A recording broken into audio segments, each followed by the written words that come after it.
বাবা আরেকটা নতুন বিয়ে করে আনলো, ছেলেকে বলল যে বাবা। আর তখন ছেলে তাকালো, বললো তোমার একটা নতুন মা। আর তখন ছেলেটা মুখে একটা ভেটকি মারলো, আর ভেটকি মেরে ছেলেটা উঠে চলে গেল। বললো তুমি কিছু মনে করো না, ছোট ছেলে, সব ঠিক হয়ে যাবে।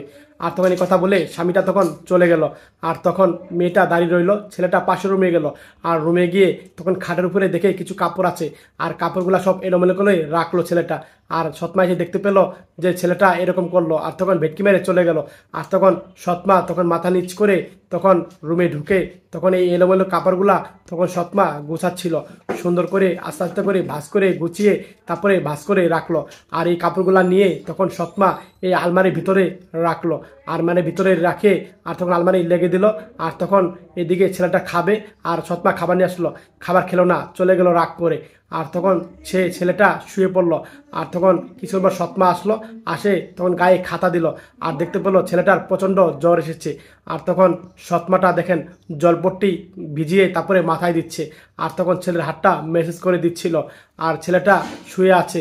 আর কিছুক্ষণ পর যখন ছেলেটার জ্বরটা কমে গেল, আর ছেলেটা তখন উঠলো, উঠে তখন বলল আম্মা, তখন ডাক দিল।